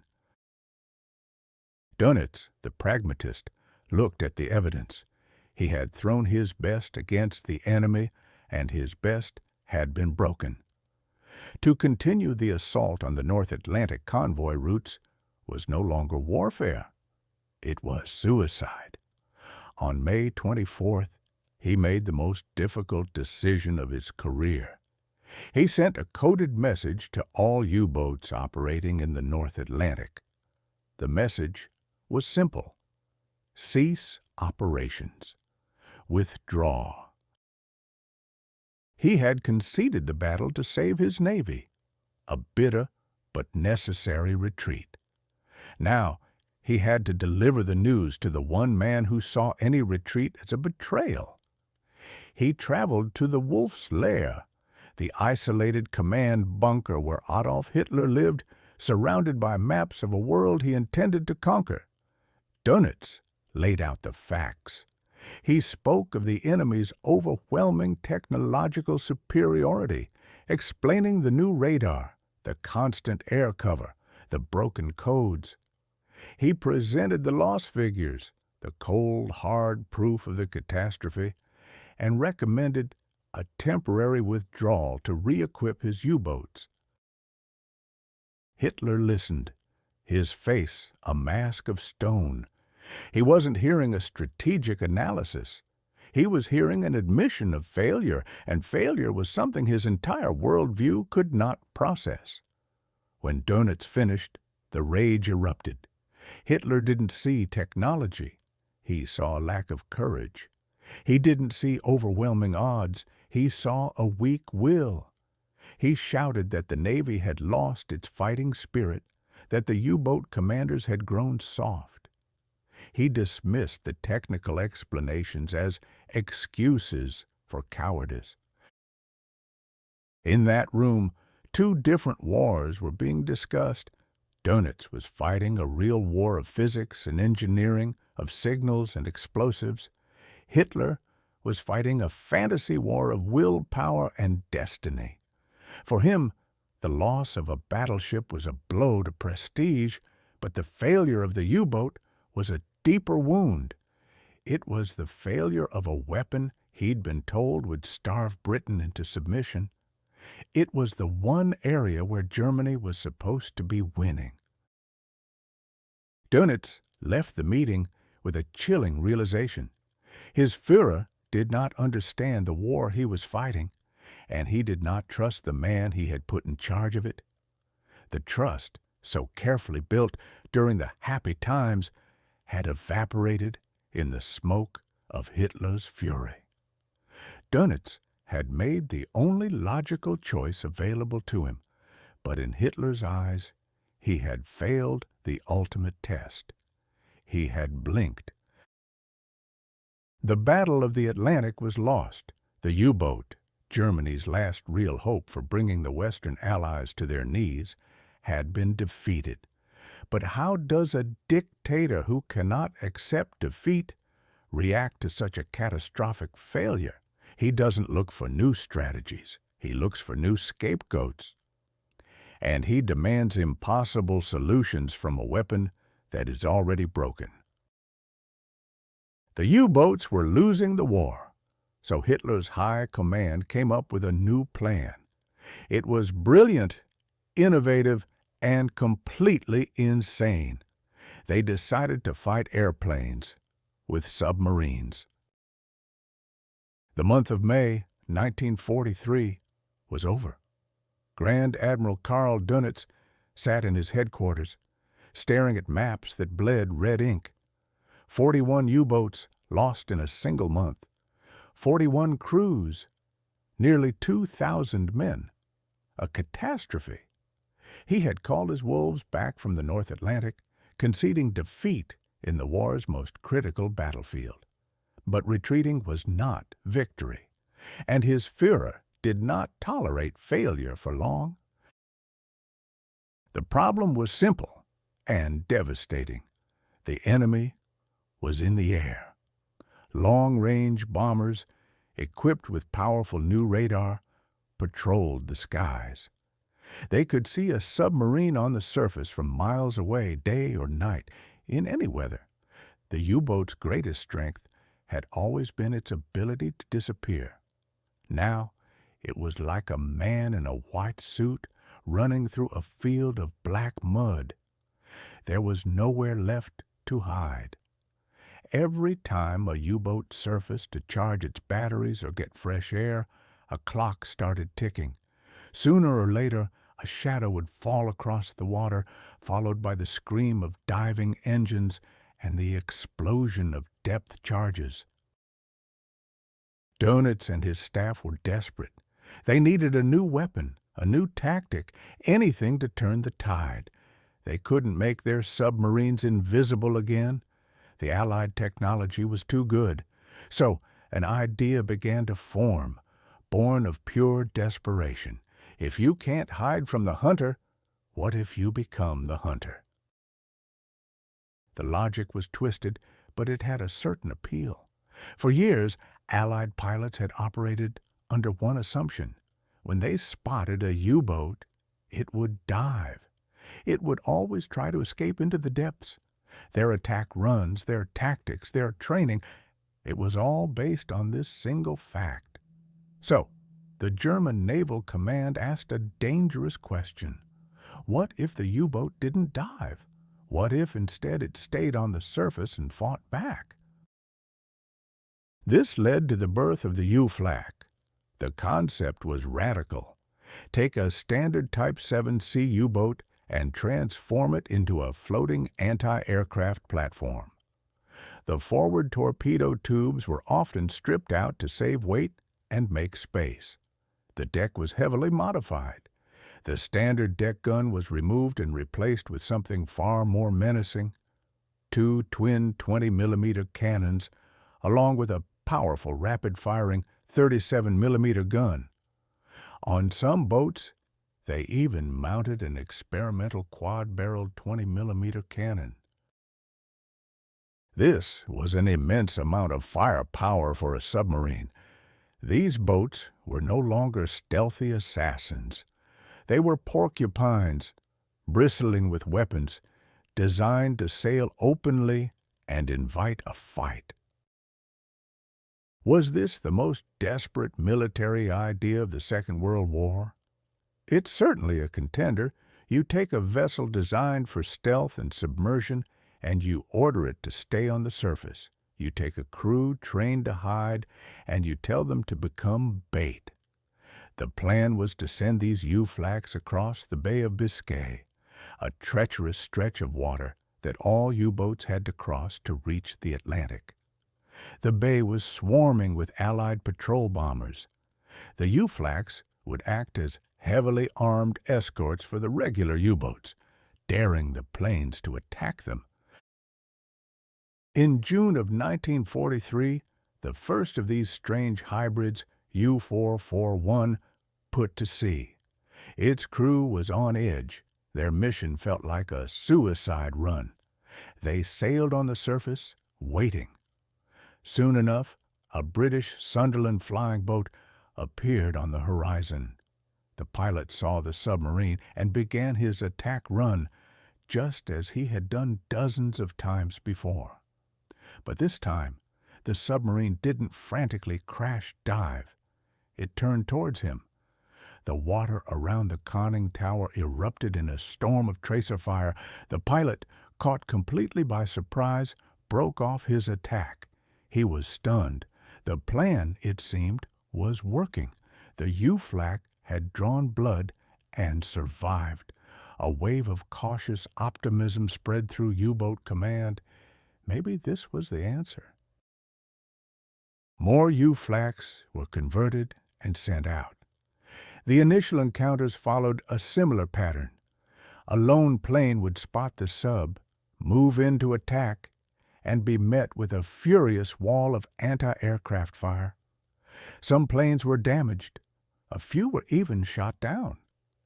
The U-boat crews felt a surge of empowerment after months of feeling like helpless prey.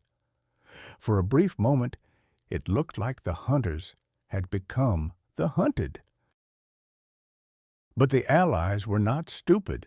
They learned, and they adapted with terrifying speed. The reports from their pilots painted a new picture. These weren't normal submarines. They were traps. So the Allied commanders changed their tactics. When a pilot spotted a U-Flak, he was no longer ordered to attack alone. His new order was simple: radio for help. Imagine you are on the deck of a U-Flak. The sea is gray, the sky is vast. The alarm sounds. A single plane is spotted. The gun crews train their weapons, adrenaline coursing through their veins. They are ready for this. But then the lookout shouts again, another plane and another. Within minutes, the sky is no longer empty. It's full. 5, 6, sometimes 8 aircraft are circling your position like vultures. They don't attack one by one anymore. They coordinate.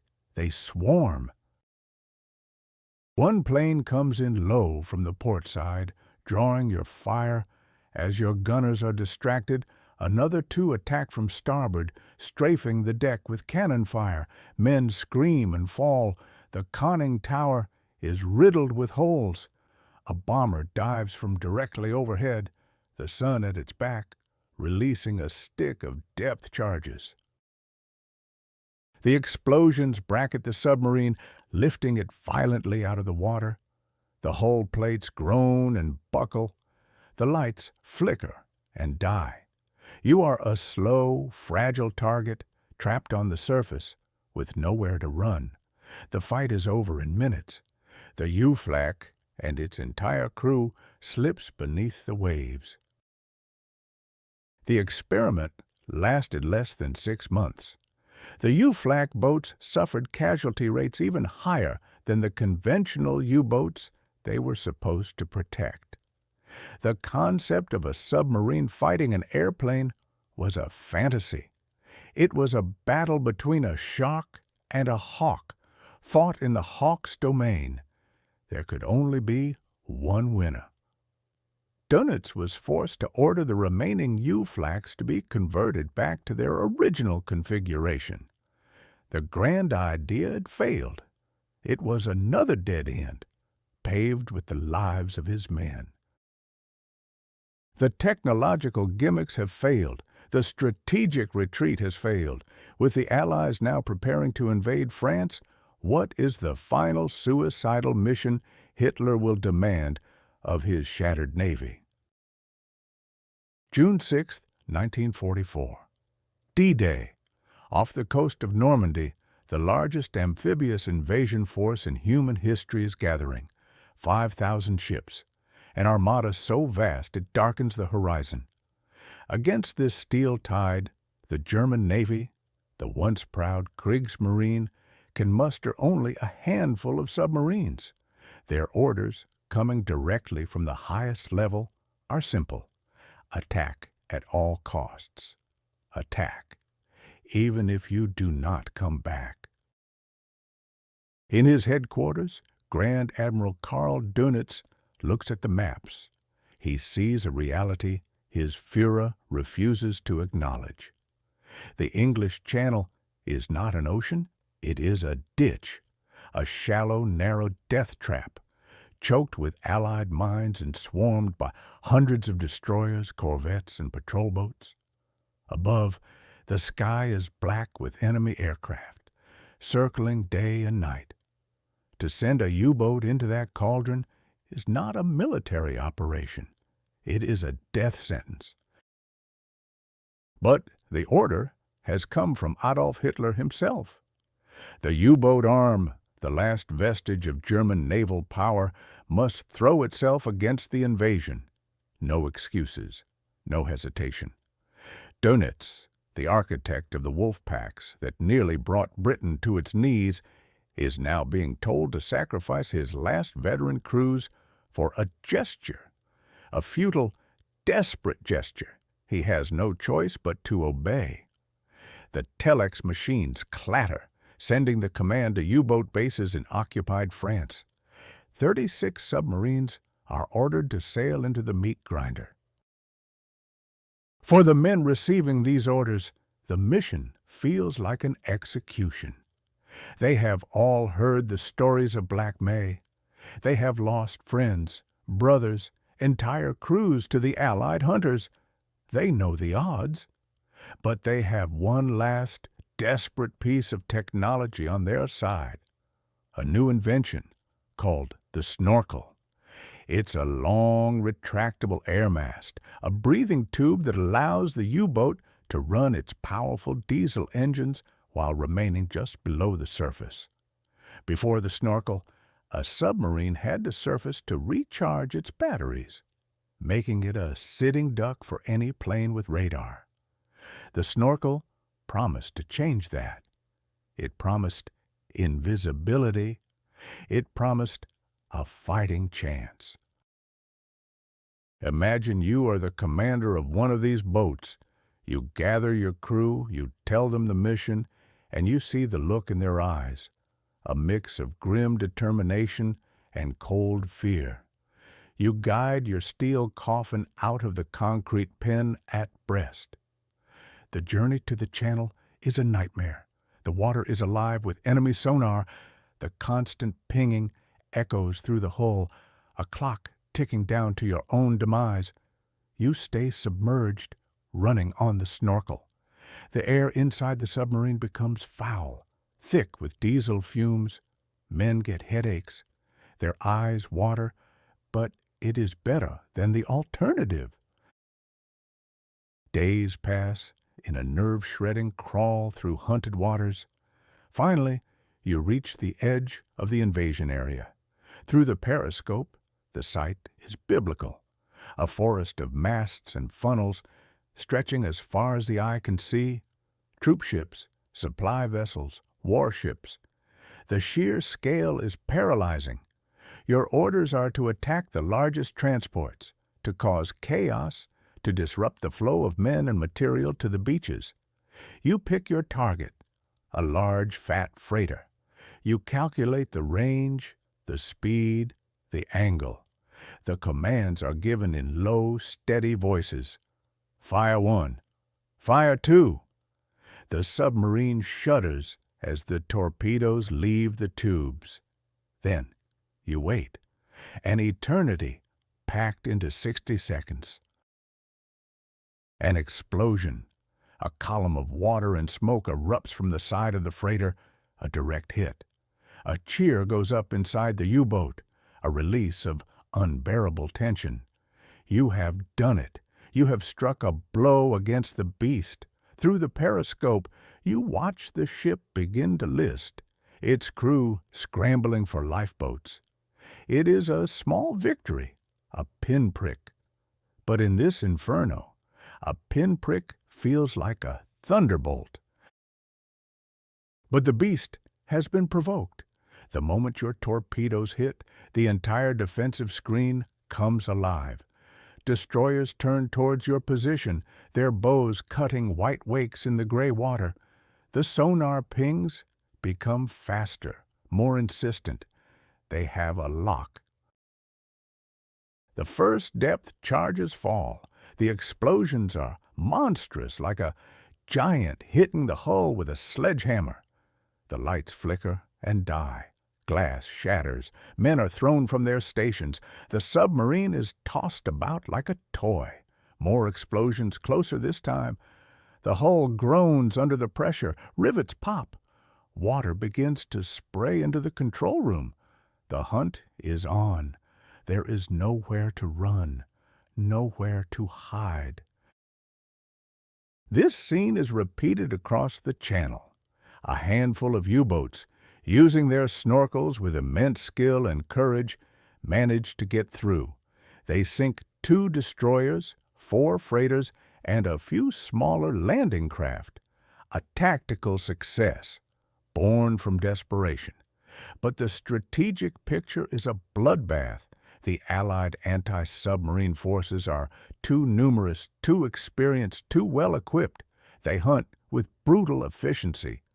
Of the 36 U-boats sent to stop the invasion, 25 are lost. 25 crews who will never see home again. Their submarines become their tombs, rusting at the bottom of the English Channel. The U-boat arm, once the terror of the Atlantic, has been broken. Its back snapped in a final, pointless act of defiance.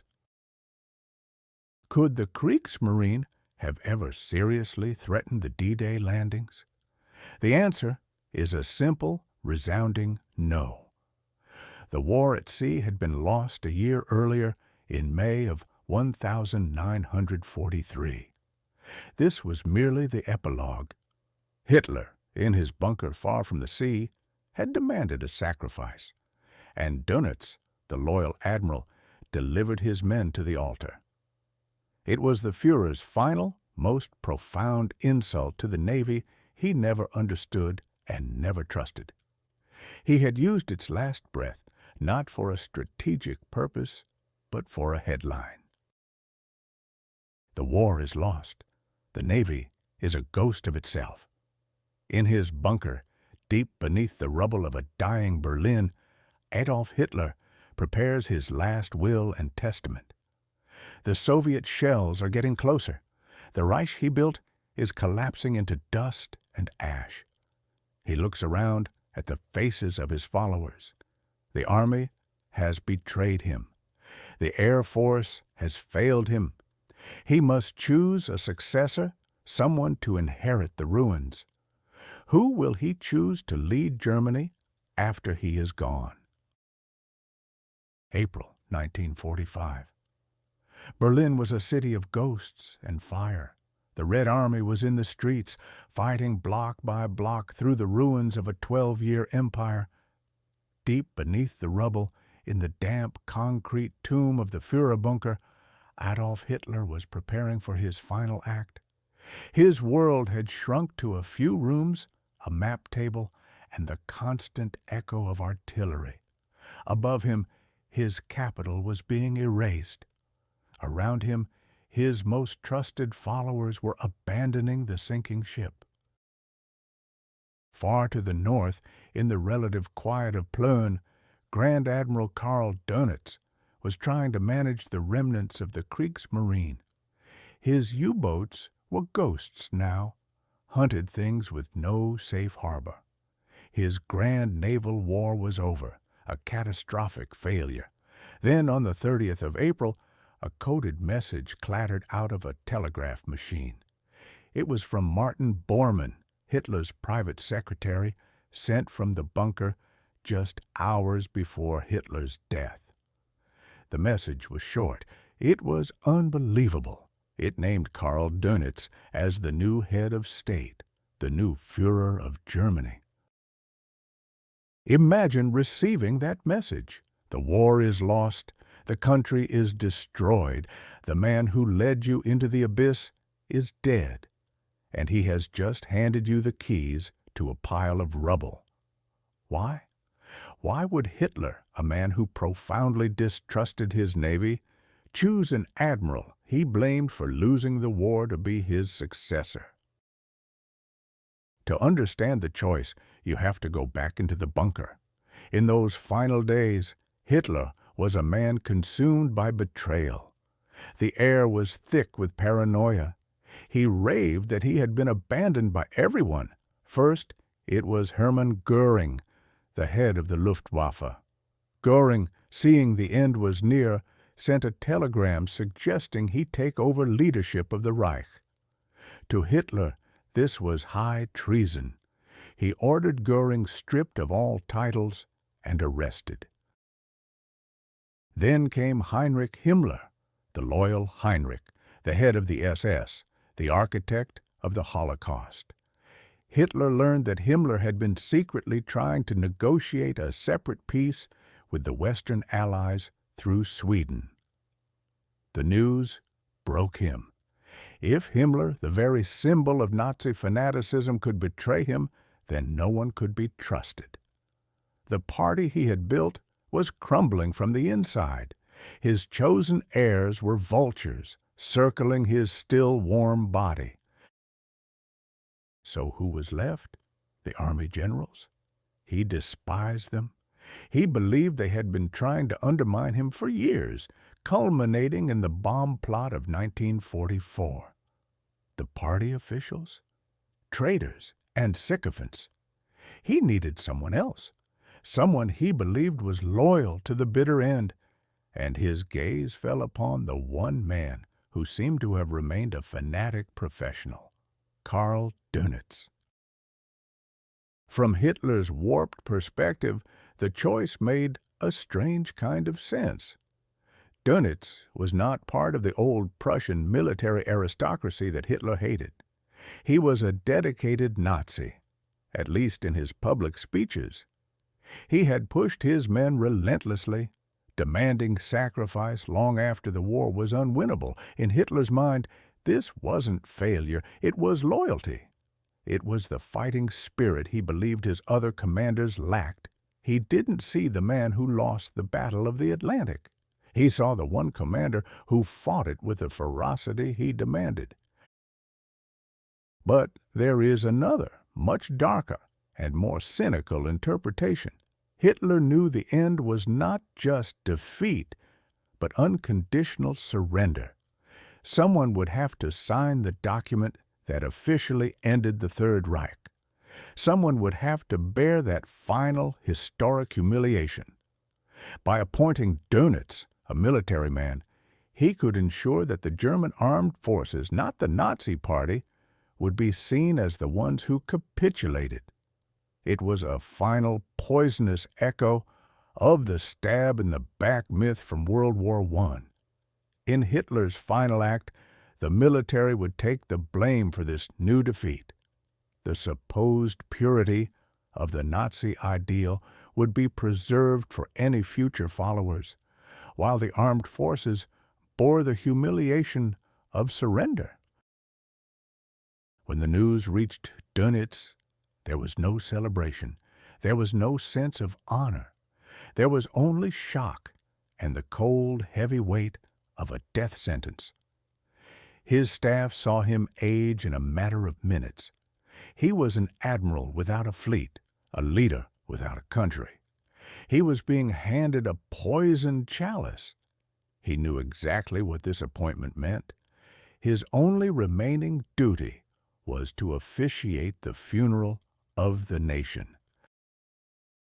He quickly moved what was left of the German government to the northern port city of Flensburg, near the Danish border. The Flensburg government was a phantom. It consisted of a few buildings, a handful of officials, and a radio transmitter. Allied armies were sweeping across Germany from east and west, meeting in the middle. Dönitz had no power. He commanded no significant armies. His orders were meaningless beyond his immediate vicinity. His sole, desperate objective was no longer to fight, but to save lives. He tried to orchestrate a piecemeal surrender, hoping to give up to the Western Allies while still fighting the Soviets. He wanted to allow as many German soldiers and civilians as possible to flee the Red Army's advance. For a few chaotic days, he presided over this surreal government, issuing orders to divisions that no longer existed, broadcasting appeals for order to a nation that was no longer listening. But the Allies would accept nothing less than total, unconditional surrender on all fronts. On the 7th of May, 1945, in a small schoolhouse in Reims, France, Dönitz's representative, General Alfred Jodl, signed the document. The war in Europe was over. The man who had once promised to choke the life out of Great Britain with his U-boats had just formally acknowledged Germany's absolute defeat. His final order as Führer was for all U-boats to cease hostilities and return to port. The wolf packs were coming home for the last time. The story of Hitler's Navy, born from the trauma of Scapa Flow and the ambition of Plan Z, had reached its final, pathetic conclusion. It ended not with a glorious battle at sea, but in a cramped room in a French city, with the signature of an admiral who had been given power only so he could give it all away. The war was over, but for the leaders of the Third Reich, a new battle was about to begin. A battle in a courtroom. And Dönitz, the last Führer of Germany, would face the judgment of the world.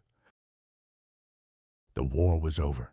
The guns were silent, but one final battle remained, not on the stormy Atlantic, but in a quiet courtroom in Nuremberg.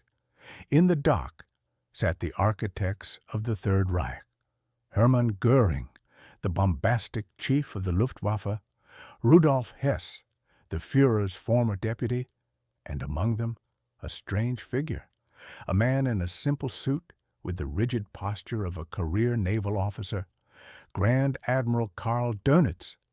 He argued he was just a professional sailor, a soldier fighting for his country. But the prosecution had found one order, a single piece of paper they believed was soaked in blood, an order that could send him to the gallows. The Nuremberg trials were a spectacle of justice.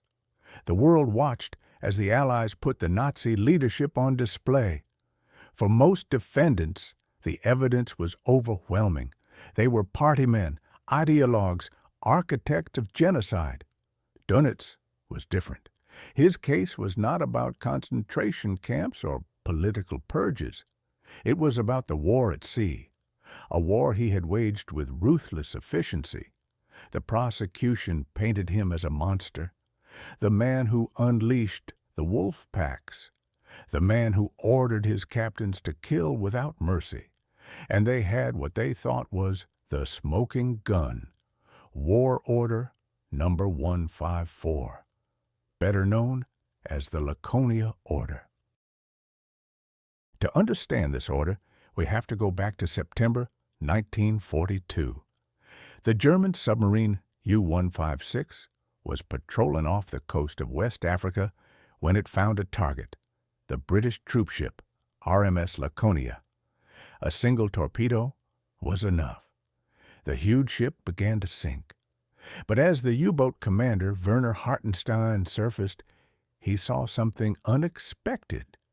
The water was filled with over 2,000 survivors, not just British soldiers, but Italian prisoners of war, and even women and children. Hartenstein made a decision that went against every rule of submarine warfare. He began a rescue. He crammed survivors onto his submarine's deck and took more below. He even radioed in open, uncoded language, broadcasting his position to all ships in the area, requesting a truce to help save the people in the water. For 2 days, U-156 became a lifeboat. It was a moment of humanity in the middle of a brutal war. And then an American B-24 Liberator bomber appeared in the sky. Hartenstein signaled the plane. He had a Red Cross flag draped over his gun deck. He was rescuing survivors, many of them Allied civilians. The American pilot circled, flew away, and then returned. On his second pass, he dropped his bombs. The bombs fell on the submarine, on the lifeboats, on the people in the water. Hartenstein was forced to crash dive, abandoning hundreds of survivors he had just saved. He and his crew were furious. The news of the attack reached Karl Dönitz's headquarters like a shockwave. To him, the lesson was brutally clear. No good deed goes unpunished. An Allied pilot had just proven that a U-boat attempting a rescue was a target, nothing more. His response was swift and cold. He issued the Laconia order. The text was unambiguous. All attempts to rescue members of ships sunk are to cease. Be harsh. Remember that the enemy has no regard for women and children in his bombing of German cities. In the Nuremberg courtroom, the prosecution read this order aloud. The words hung in the air, "Cease all attempts to rescue." It sounded like a death sentence for any sailor whose ship was torpedoed. This, they argued, was a war crime, a direct command to abandon helpless human beings to their fate. Dönitz did not deny writing it. He stood and defended it, speaking not with anger, but with the cold logic of a commander. He explained the B-24 attack. He argued that the primary duty of a U-boat captain was to his boat and his crew. Surfacing to rescue survivors painted a target on their backs. It was a risk he could no longer permit them to take. He claimed it wasn't an order to kill survivors, but an order to stop helping them. A fine distinction, perhaps, but one he clung to. The prosecution pressed him. Was it not a barbaric order? Did it not violate the unwritten laws of the sea? The Admiral's face was a mask of iron. He insisted it was a necessary military measure, a direct consequence of Allied actions. The trial reached a critical point. The judges seemed swayed by the prosecution's moral argument.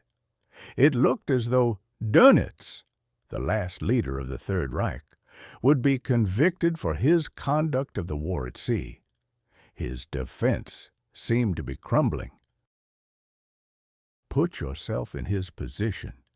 You are responsible for thousands of young men in fragile submarines, hundreds of feet beneath the waves.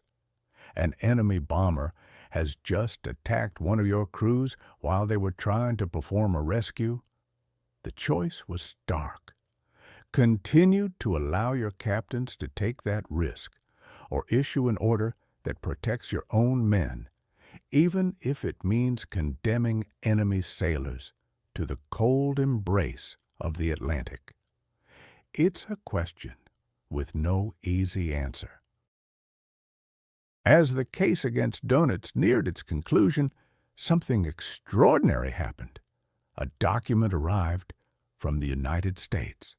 It was an affidavit, a sworn statement, not from a politician or a lawyer, but from one of the most respected naval commanders in the world, Fleet Admiral Chester Nimitz, the man who had commanded the entire U.S. Pacific Fleet, the man who had defeated the Japanese Navy. The American prosecutor was instructed to read the statement into the court record. The courtroom fell silent as Nimitz's words were read. He stated under oath that the United States Navy had carried out unrestricted submarine warfare in the Pacific from the very first day of the war. He testified that American submarines had orders to sink Japanese merchant ships without warning, and he answered the key question directly. Did American submarines rescue survivors? Nimitz's answer was blunt. Only if it did not place the submarine in undue peril. In practice, this meant rescues almost never happened.